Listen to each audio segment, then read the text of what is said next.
Rama, Hare Hare. So we continue reading from Bhagavad Gita as it is. We're going to begin with chapter 8 today, Attaining the Supreme. Text 1.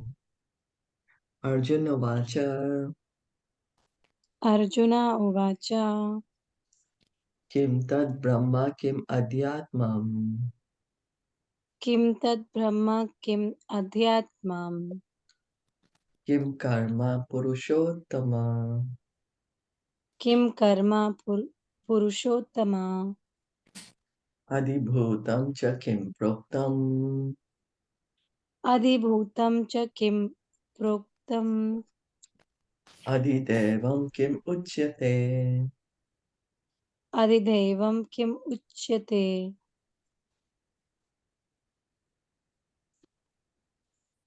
I'll read. Please. Yeah. Translation. Arjuna inquired, O my Lord, O Supreme Person, what is Brahman? What is the self? What are fruitative activities? What is the material? What is this material manifestation? And what are the demigods? Please explain this to me. In this chapter, Lord Krishna answers different questions from Arjuna, beginning with what is Brahman. The Lord also explains karma, fruitive activities, devotional service, and yoga principles, and devotional service in its pure form. The Srimad Bhagavatam explains that the supreme absolute truth is known as Brahman, Paramatma, and Bhagavan. In addition, the living entity, the individual soul, is also called Brahman. Arjuna also inquires about Atma, which refers to body, soul, and mind. According to the Vedic dictionary, Atma refers to the mind, soul, body, and senses also. Arjuna has addressed the Supreme Lord as Purushottama, Supreme Person, which means that he was putting these questions not simply to a friend but to the Supreme Person, knowing him to be the supreme authority, able to give definitive answers. So Arjuna is putting some questions to Krishna, calling him Purushottam, Supreme Person. We all persons. Each of us is a person. No? Krishna, he's the Supreme Person, Purushottam. Purush, Uttam. Uttam means best. Purush, person. No? So the best, that is Krishna. So we can see God, he's a person. God himself is speaking the Bhagavad Gita. It's not that God is impersonal. It's not that he's not a person, that he has no form, that he can't talk, he can't move. Mhm. He's the supreme person. So Arjuna is asking, what is Brahman? The Brahma Jyoti, the Brahman platform. What is that? He's asking. And what's the self, the Atma? Prabhupada is explaining Atma refers sometimes to, well, the Vedic dictionary says, mind, soul, body, and senses. All are referred in different contexts, under different conditions, as to be called the self. And when we are referring to the self, we may sometimes be referring to the mind, we are referring to the self, we are referring to the body, referring to the self, we are referring to the soul. Sometimes when we are referring to the self, we are referring to our senses. And Arjuna is asking, what is fruitive activities, working for getting some result, like karma? What is karma? Then what is this material manifestation, this entire material world that we are seeing? And demigods. Wants to know what is demigods. So Bhagavatam explains that one understands the supreme absolute truth as Paramatma, Brahman, Paramatma, and Bhagwan. You know, from far away, the hill looks very hazy, like a cloud. When we go nearer the hill, we can see, oh, it has shape, it has green, it has some trees. But we actually, when we go inside the hill, we can see it has different varieties of plants, varieties of fruits, different birds are there, different creatures are there. Similarly, when we are trying to understand God from very far away, one may understand him as Brahman, as the impersonal light. As one does more, uh, as one continues further in the spiritual path, one will realize God as Paramatma in everyone's heart, as well as in every atom of the universe. And when one further advances, one will understand God to be a person, that the Supreme Lord, He is a person. This is quoted in Srimad Bhagavatam.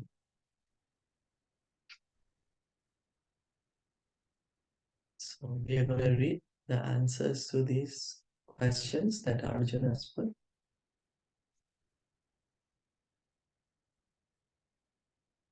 Adi yagya katham kotra Adi yakya katham kotra dehesmin madhusudana dehesmim madhusudana prayana kale cha katham prayana kale cha katham yeyosi niyatatmabhe. neyosi niyatatmabhe. Translation: Who is the Lord of sacrifice and how does he live in the body, O Madhusudana? And how can those engaged in devotional service know you at the time of death? Lord of sacrifice may refer to either Indra or Vishnu. Vishnu is the chief of the primal demigods, including Brahma and Shiva, and Indra is the chief of all of the administrative demigods. Both Indra and Vishnu are worshipped by yajna performances. But here Arjuna asks who is actually the Lord of yajna sacrifice, and how the Lord is residing within the body of the living entity. Arjuna addresses the Lord as Madhusudana because Krishna once killed a demon named Madhu. Actually, these questions, which are of the nature of doubt, should not have arisen in the mind of Arjuna because Arjuna is a Krishna conscious devotee. Therefore, these doubts are like demons. Since Krishna is so expert in killing demons, Arjuna here addresses him as Madhusudana so that Krishna might kill the demonic doubts that arise in Arjuna's mind. Now, the word prayana kale in this verse is very significant because whatever we do in life will be tested in the time of death. Arjuna is very anxious to know of those who are constantly engaged in Krishna consciousness. What should be their position at that final moment? At the time of death, all the bodily functions are disrupted and the mind is not in a proper condition. Thus, disturbed by the bodily situation, one may not be able to remember the Supreme Lord. Maharaja Kula Sekhara, a great devotee, prays, My dear Lord, just now I am quite healthy, and it is better that I die immediately so that the swan of my mind can seek entrance at the stem of your lotus feet. The metaphor is used because the swan, bird of the water, takes pleasure in digging into the lotus flowers. Its sporting proclivity is to enter the lotus flower. Maharaja Kulasekhara says to the Lord, Now my mind is undisturbed and I am quite healthy. If I die immediately thinking of your lotus feet, then I am sure that my performance of your devotional service will become perfect. But if I have to wait for my natural death, then I do not know what will happen because at that time the bodily functions will be disrupted. My throat will be choked up and I do not know whether I shall be able to chant your name.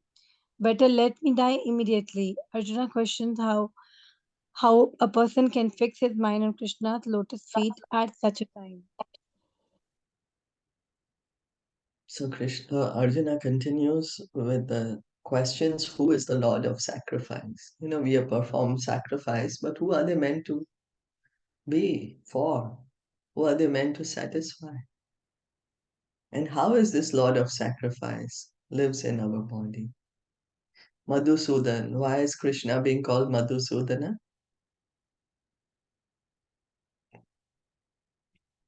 Because he Anyone? killed the demon Madhu. Uh-huh. And so what's the relevance?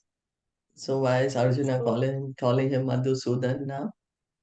He because killed the doubts were arising in his mind. So, like how he killed the demons, yeah. Arjuna wants Krishna to kill the demons of doubt in his mind. demons of doubts. Yeah. Yeah, he wants Krishna to kill these demons of doubt.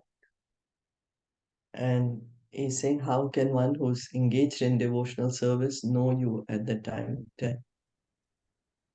So very relevant for us.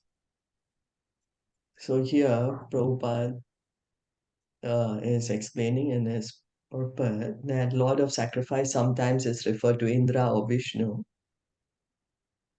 Um, so, of course, out of Lord Brahma and Lord Shiva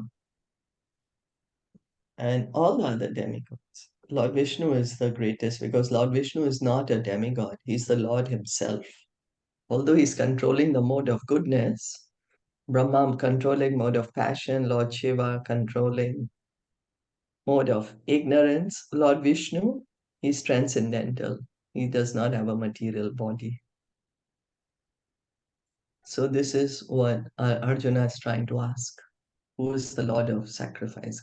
We heard in third chapter, Krishna was saying that all sacrifices are meant for satisfaction of Lord Vishnu.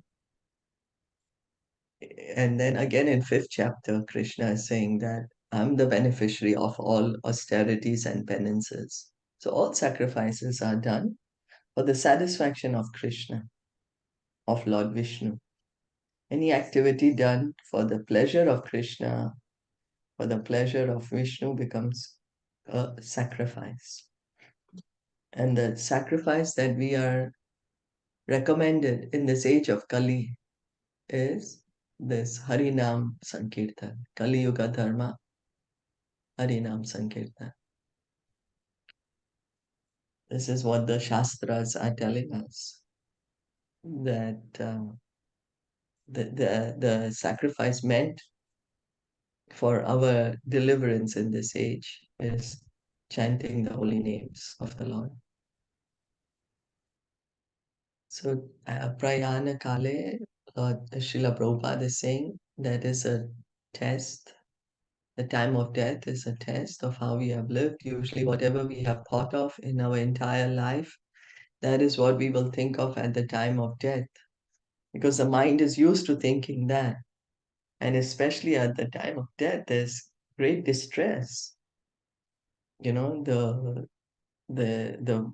voice is choking, there is mucus that is collecting. It's not easy to leave the body. And the mind is so disturbed also. And then Maharaj Kulashekar, he prays that now that my mind and body is healthy, I'm able to fix my mind at your lotus feet, O Krishna. Please let me die now. Because I don't know at the time of death what's my condition going to be. Then I don't know if I'll be able to chant your name or no. So Maharaj Kulashekar is praying, let me die immediately. And he uses very good poetry. He says that like how the swan, he's placed in the water with the lotus stem and he gets kind of entangled over there because he's been playing in the lotus stem. So he gets kind of, stuck there. So this is what Maharaj Kulashekar wants, his mind to be fixed at the lotus feet of Lord Krishna. The swan of his mind to be fixed at the lotus feet of Krishna. So the swan he's comparing to his mind and the lotus flower to Krishna's lotus feet. Shri Bhagwan Vacha Shri Bhagavan Uvacha Aksharam Brahma Paramam Aksharam Brahma Paramam Swabhavodhyatmam Uchyate. Swabhavo Dhyatmam uchyate. Bhuta bhavodbhavakaro Bhuta bhavut bhavakaro. Visarga karma samnita. Visarga karma samnita. Translation. The Supreme Personality of Godhead said, the indestructible, transcendental living entity is called Brahman, and its Sorry, your voice is the self, breaking. action pertaining to the development. Okay, I'll read again. The Supreme Personality of Godhead said, the indestructible, transcendental living entity is called Brahman, and his eternal nature is called Adhyatma, the self. Action pertaining to the development of the material bodies of the living entities is called karma or fruitative activities. Brahman is indestructible and eternally existing, and its constitution is not changed at any time. But beyond Brahman, there is Parabrahman. Brahman refers to the living entity, and Parabrahman refers to the Supreme Personality of Godhead. The constitutional position of the living entity is different from the position he takes in the material world.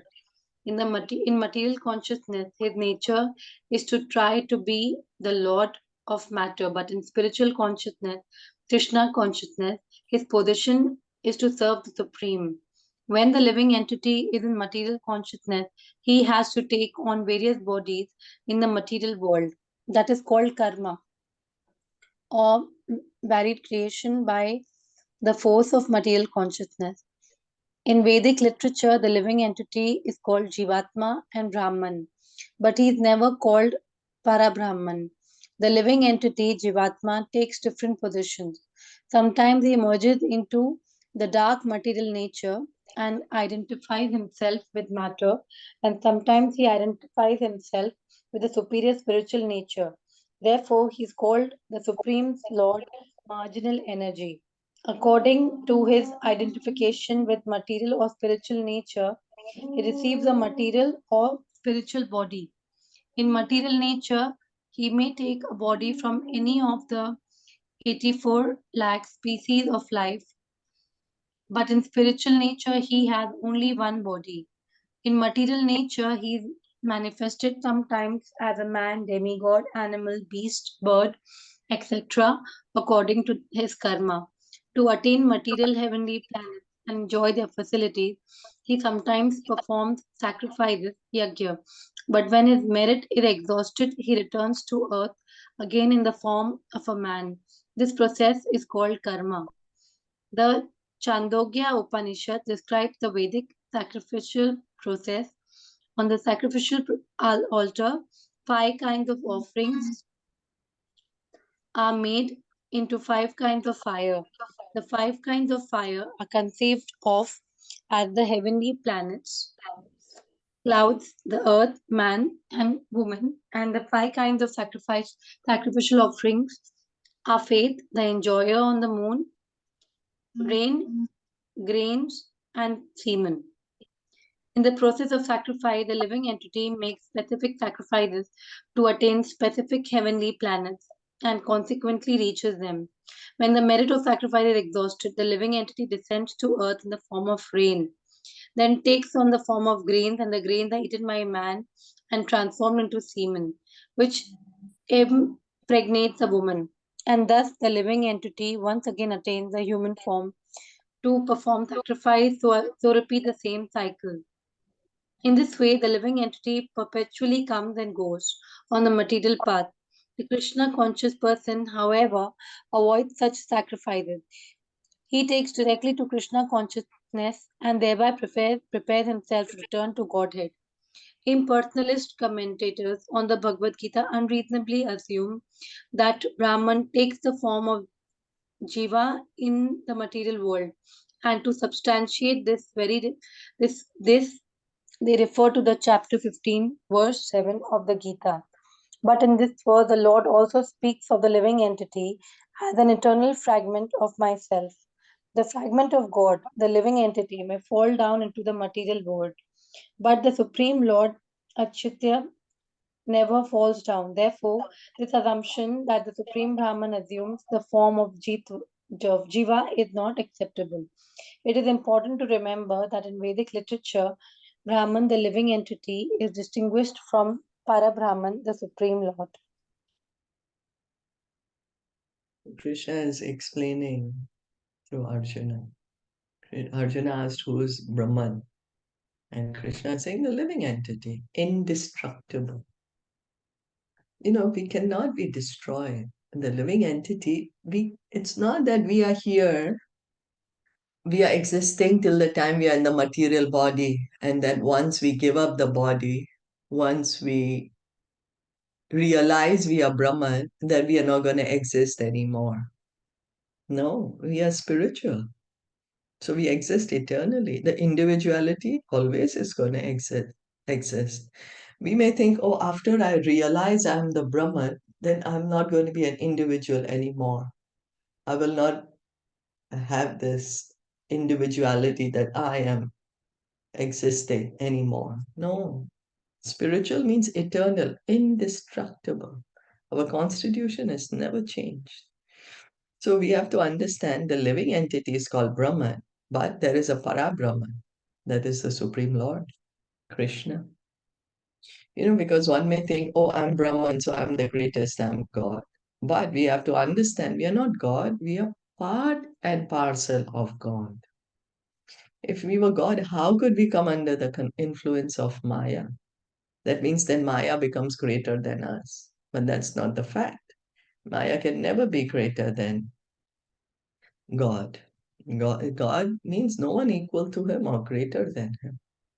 So we have to understand our position that we are part and parcel of God.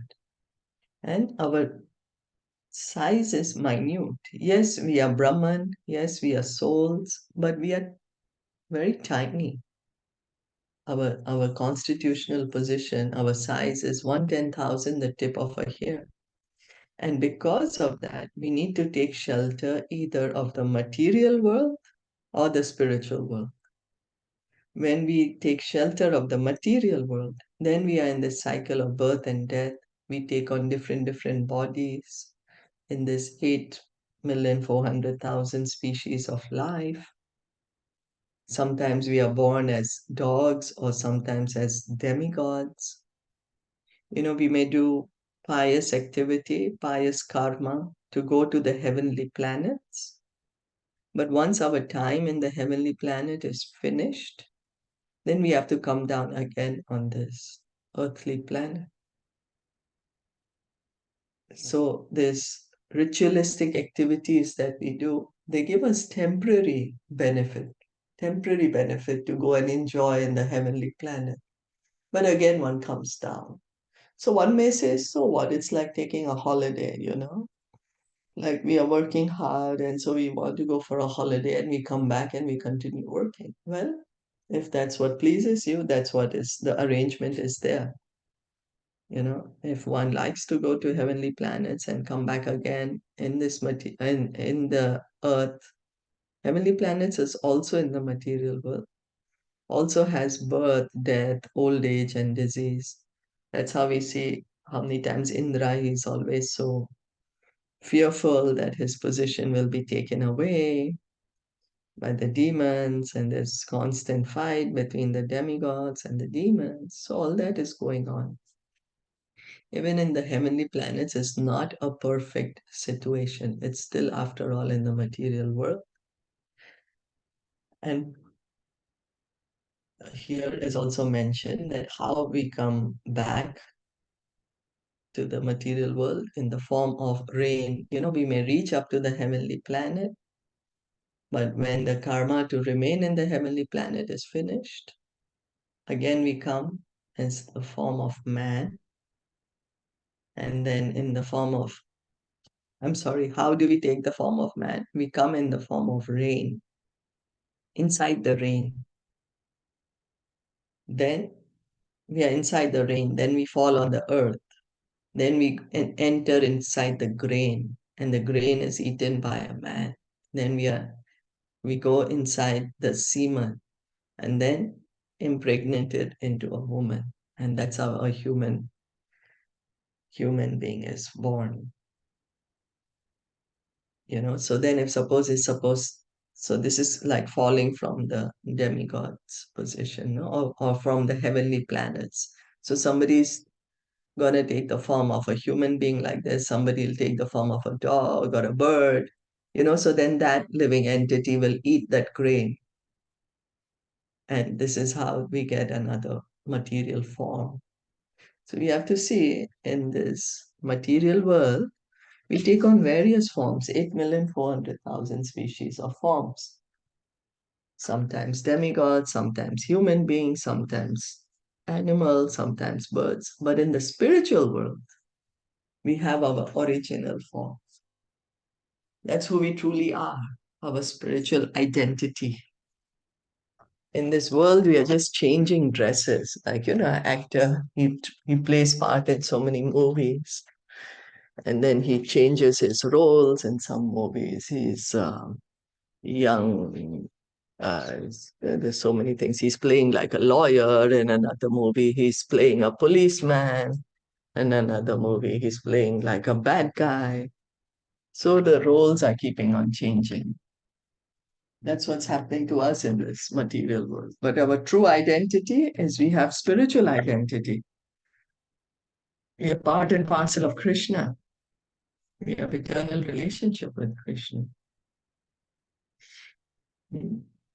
So we have to understand that, yes, we are Brahman, but Krishna is the supreme Brahman. We are not God. We are part and parcel of God. Is that okay? Yes. Okay.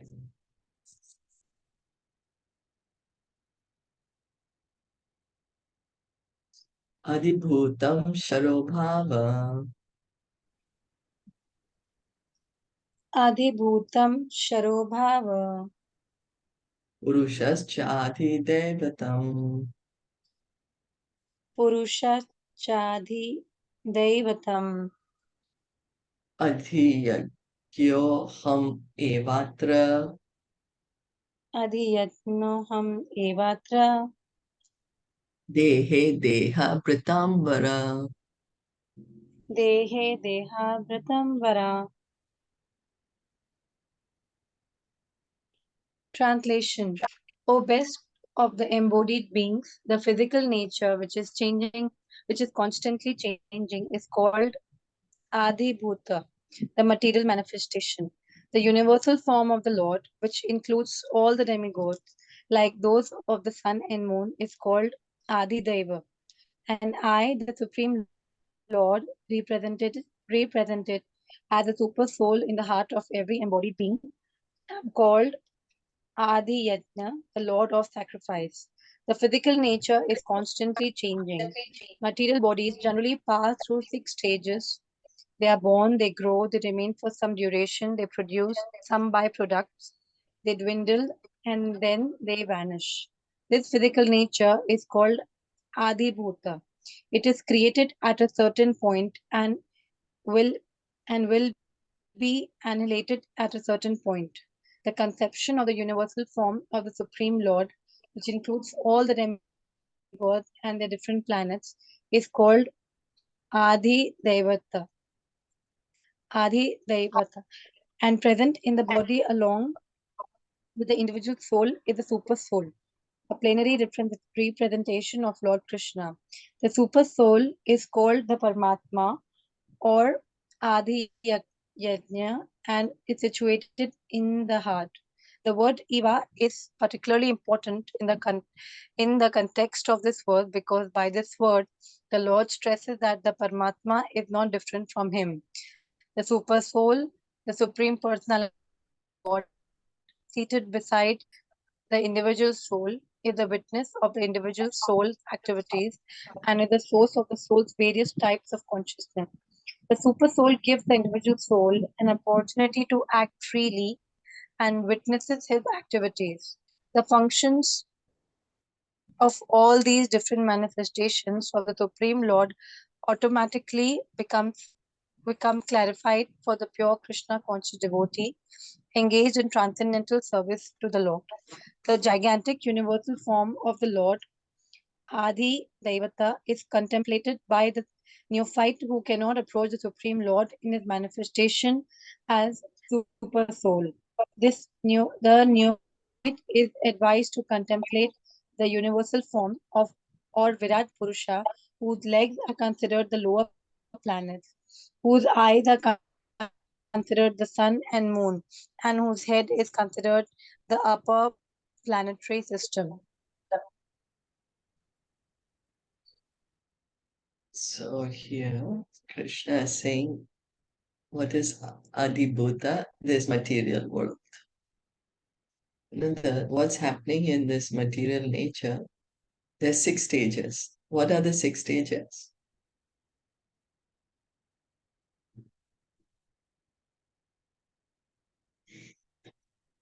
Yeah, Prabhupada is mentioning in the purpose.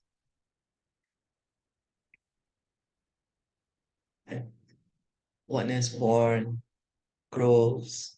We see babies are born, then they grow, and they keep growing for a little while. So means they're staying. Then they'll have their own children. Then again starts the dwindling process, past middle age, body starts slowly deteriorating, and then advantage. So it happens when you see flower, fruit, the trees. Some may have long lives or someone short lives, but this is generally what happens. The animals, the fish, the birds. So created at some time and annihilated. There is a birth date and there is a death date. Now there is a conception of universal form of the Lord. Because one may not be able to accept that God is a person, and one may be only able to think that this material world is all in all, this material world is God. So for them, it's the universal form, understanding the lower planetary systems are the feet of the Lord, the middle planetary systems, yes, as it mentioned.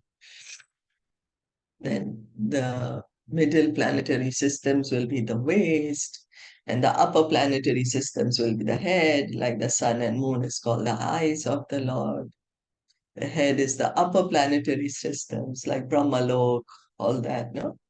The lower planetary systems, Patal Lok, Atal, Sutal, those are like the legs of the Lord. And so this is Adi Deva, the universal form of the Lord. Adideva. And of course, the different planetary systems have their different rulers. The different demigods are there. Like Indra is the ruler of Swarglok. Then Yamraj, he's the ruler of the hellish planets, no? And then Lord Brahma is the ruler of Brahmalok. Uh, Surya Dev, the lord of the sun god. So when the planets are included, so means their rulers are also included. So this is Adideva, the universal form. And Krishna is saying, I, the Supreme Lord, represented as the super soul in the heart of every embodied being, am called Adi Yagya. So Krishna is saying he is the super soul, the Paramatma, and he is the Lord of sacrifice. The Paramatma, he is there in our heart, in the heart of every living entity, also in the heart, also inside the atom of every atom of the universe. It's not that he's only in the heart of the human being. No, he's also in the heart of the dog, the cat, the cow, the fish, the birds, in the heart of every living entity. And he witnesses our activities. He's the witnesser. We have desires. We want to act in this way or that way. And it's the Paramatma who allows us to act in whatever way we want, And he gives us the facility. He facilitates the fulfillment of the desire. Without the super soul, we won't be able to do anything. It's the super soul, the Paramatma, who facilitates our desire through the agency of the demigods, through the agency of this material world. It's like a small kid. The small kid will desire and he will tell the father, oh, I want this, I want that. And then the father does those things for the small child. It's like that. Then one may say, then why God allows us to do bad things? But that's our responsibility because we have a free will. The choice is ours. We are given, oh, if you act this way, you will get this result. You will act this way, you will get this result. So we cannot blame anyone else for our actions. It's our own responsibility because the desire comes from us. So Krishna has given us this free will to act. Actually, what is the real free will he's given for us to choose Krishna or to choose to go away from Krishna?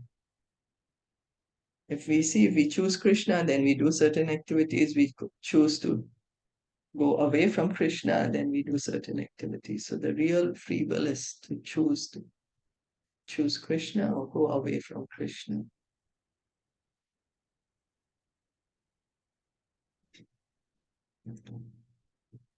So then by engaging in devotional service, what's mentioned here has become clear.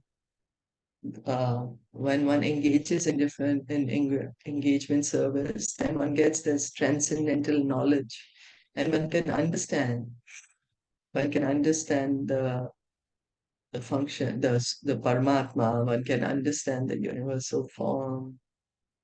The devotees don't bother much with the universal form because um, they understand it to be a material form after all, and they are more concerned with establishing the relationship with Lord Krishna. So they more hear and chant the glories of Lord Krishna. Is that okay?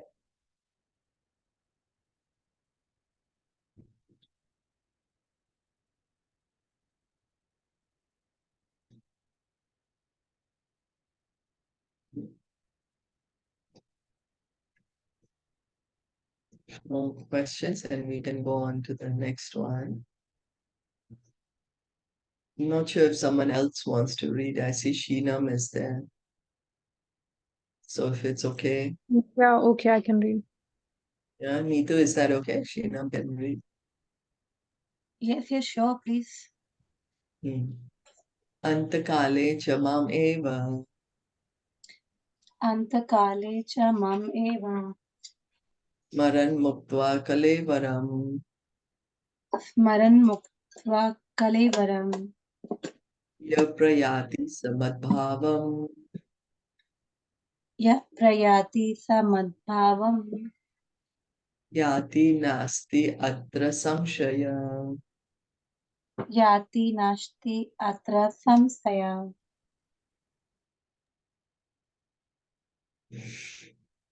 And whoever at the end of his life quits his body, remembering me alone, at once attains my nature. Of this there is no doubt.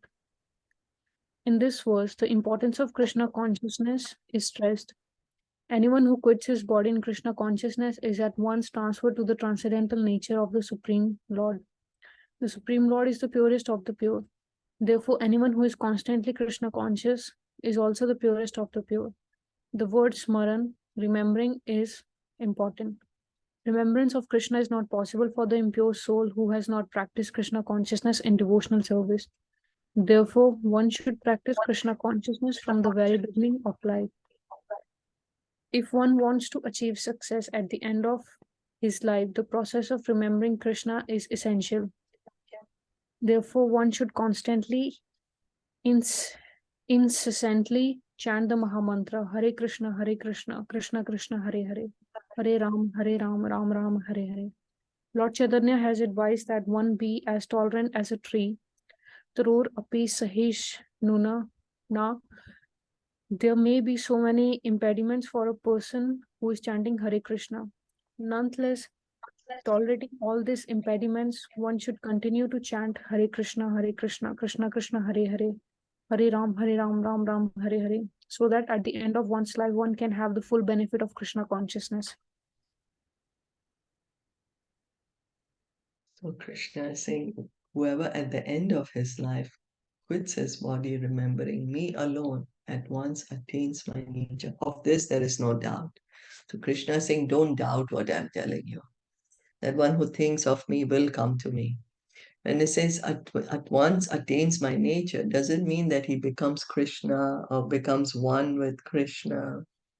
Hey, attains my nature means Krishna, he is on the transcendental platform. So one who's thinking of Krishna also comes to this transcendental platform. We are still going to remain individuals. So Krishna is saying one will go back to the spiritual world when one thinks of Krishna at the end of his life. He's going to immediately go to the spiritual world. So Krishna is Satchidananda. We are also Satchidananda. The soul is Satchidananda.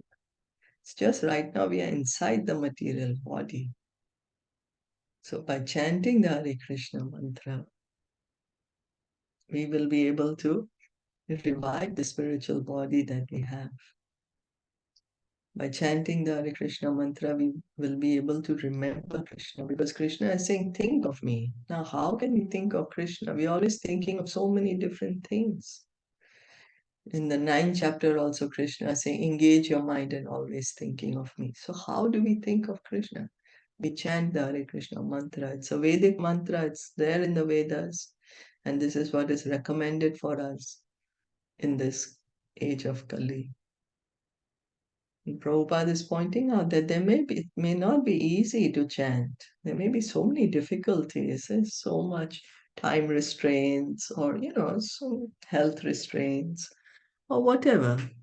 There might be so many different things, so many different obstacles to chant. But one should tolerate all the obstacles and still continue to chant the Hare Krishna mantra. Because at the time of death, we are going to think of whatever we have thought of during our life.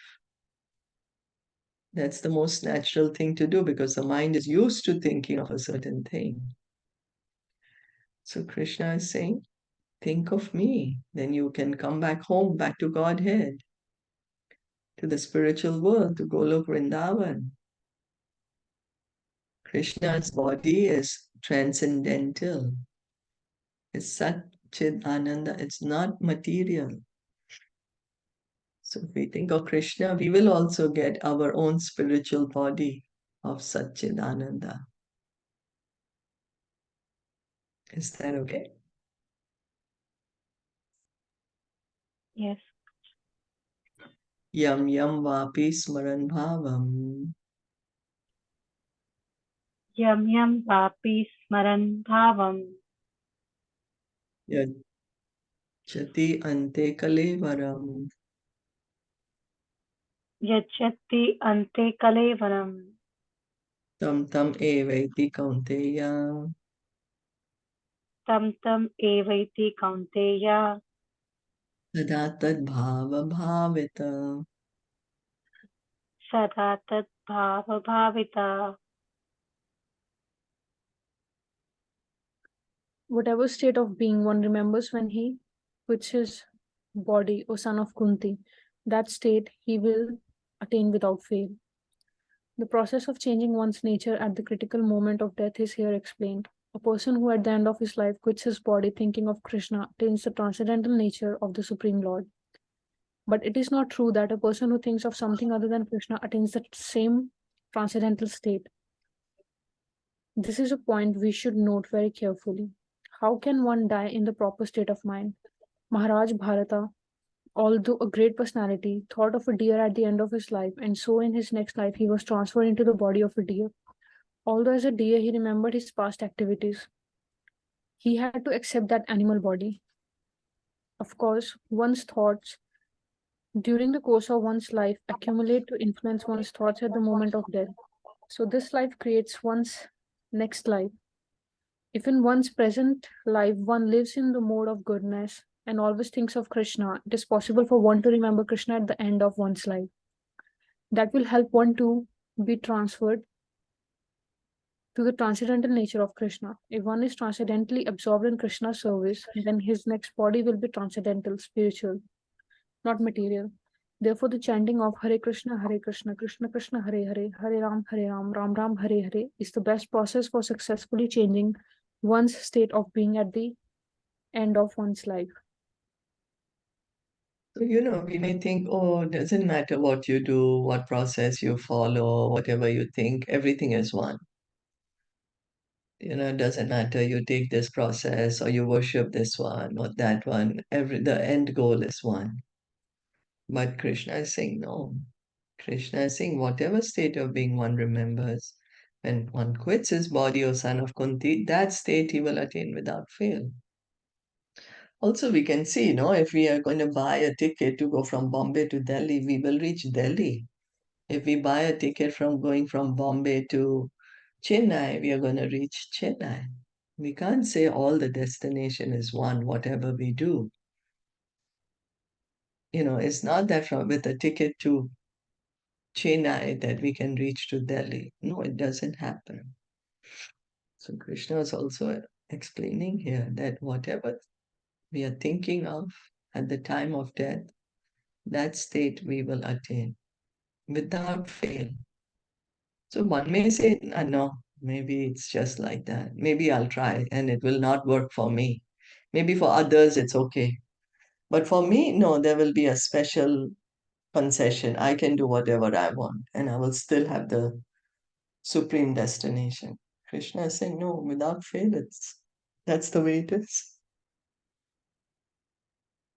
So we are already creating our future bodies with our mind.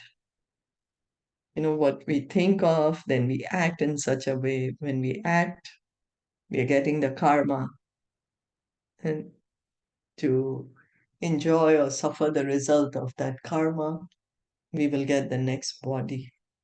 The next body can be a spiritual one or a material one. That depends on how we have acted in this life.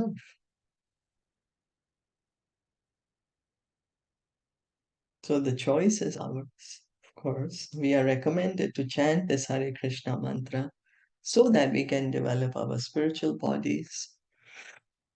And Prabhupada is giving this example, which is very appropriate in this regard, because Krishna is saying, whatever you think of, that state you will attain. Maharaj Bharat, he was a great devotee. Sorry, sorry about that. Yeah, he was a great devotee of the Lord. He was a great king. So great that the planet came to be called Bharatvarsh after him. Then but he was a pure devotee of the Lord. He gave up his kingly duties, passed it on to his sons, and he was engaging in devotional service. But somehow he got attached to a deer, and at the end of life, he was thinking of the deer. And so in the next life, he thought he got the body of a deer because he was thinking of the deer while giving up, while dying. When he was dying, he was thinking of his deer. So that's in the next life, he became a deer then. So this is what Krishna is saying. What we think of, we get that body in the next life. So whatever we're thinking of currently, that is creating our next body. So Prabhupada is recommending us, think of Krishna. Think of Krishna, always think of Krishna. We just heard how we can always think of Krishna. Hear about Krishna, chant the Hare Krishna mantra. Then it will be possible to remember Krishna. Worship the deity. Worship the deity of Krishna. Then it will be possible for us to remember Krishna. And if one can remember Krishna at the time of death, one can go back home, back to Godhead. No more coming to this material world.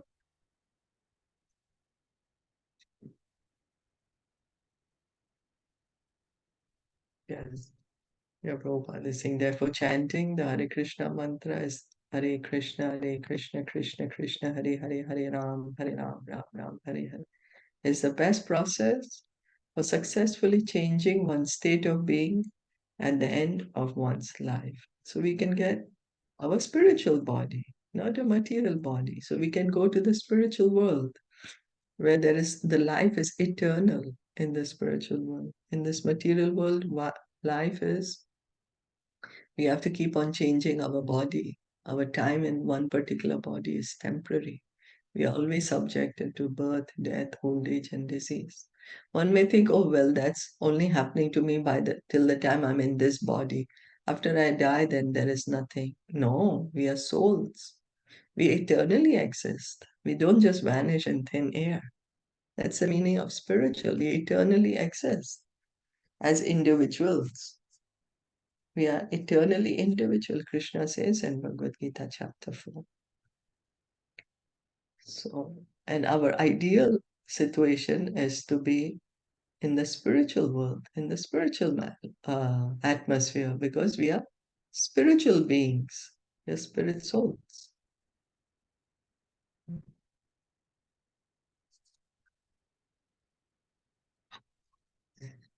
Tasmat sarveshu kaleshu तस्मत् सर्वेषु कालेषु mam anusmara yudhya cha. माम् अनुस्मरयुध्य च Mai arpita manobuddhir मयि Arpita मनोबुद्धिः mam evashyasi asamshaya.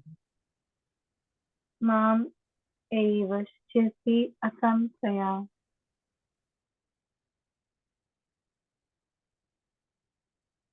Therefore, Arjuna, you should always think of me in the form of Krishna and at the same time carry out your prescribed duty of fighting. With your activities dedicated to me and your mind and intelligence fixed on me, you will attain me without doubt. This instruction to Arjuna is very important for all men engaged in material activities. The Lord does not say that one should give up his prescribed duties or engagements. One can continue them at the same time think of Krishna by chanting Hare Krishna. This will free one from material contamination and engage the mind and intelligence in Krishna. By chanting Krishna's names, one will be transferred to the supreme planet, Krishna Loka, without a doubt. So Krishna is saying this to Arjuna and also to each one of us. Krishna is not saying that we prematurely give up our activity. No, he's saying you do your duty. Whatever is our prescribed duty, we do. But at the same time, think of Krishna. In the form of Krishna, he's saying, always think of me in my this two-armed form. Krishna is very specific. Krishna is not saying you think of something inside me, outside me, beyond me, something which does not have a form. No, he's saying you think of me in the form of Krishna. Yeah? Two arms, holding a flute, having a peacock feather. Saying you think of me. And at the same time, carry out your prescribed duty. With your activities dedicated to me and your mind and intelligence fixed on me, you will attain me without doubt. So that's what Prabhupada is also explaining what Krishna is saying. That we continue doing our material duty, whatever we have to do, at the same time, we chant Hare Krishna regularly hearing and chanting. And in this way, we will be able to think of Krishna. And we can go back home, back to Godhead. Lord Chaitanya, 500 years ago, this is what he came to tell us. That you do not need to change your position in society. We may think, oh, only if you're in the renounced order, you can chant. No, anyone, whoever we may be, whatever position we are holding, we take up this hearing and chanting. And by this we can go back home, back to Godhead, go to Golok Vrindavan. Krishna Lok. Any comments? We have to understand thinking of Krishna is not the same of thinking of any material person.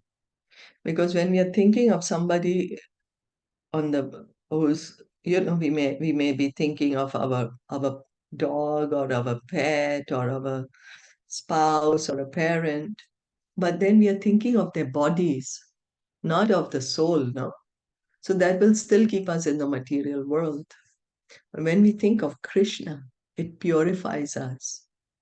It takes away the contamination from our heart. It gradually reveals the true knowledge, our true position, our true relationship with Krishna. So the purification happens when we are thinking of Krishna, chanting Krishna's name, hearing about Krishna. We may be hearing and chanting some other person who's really famous, our hero. We're really attracted to them because of their very good qualities. But speaking about them, speaking of their qualities may make us feel good, but it does not take away our contamination, doesn't purify our heart, does not reveal to us our spiritual nature, continues to keep us in the material world.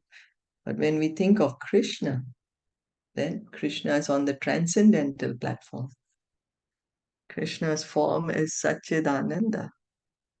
Then gradually, as we continue to think of Krishna, we hear about him, we chant his names, then gradually our spiritual form is also revealed.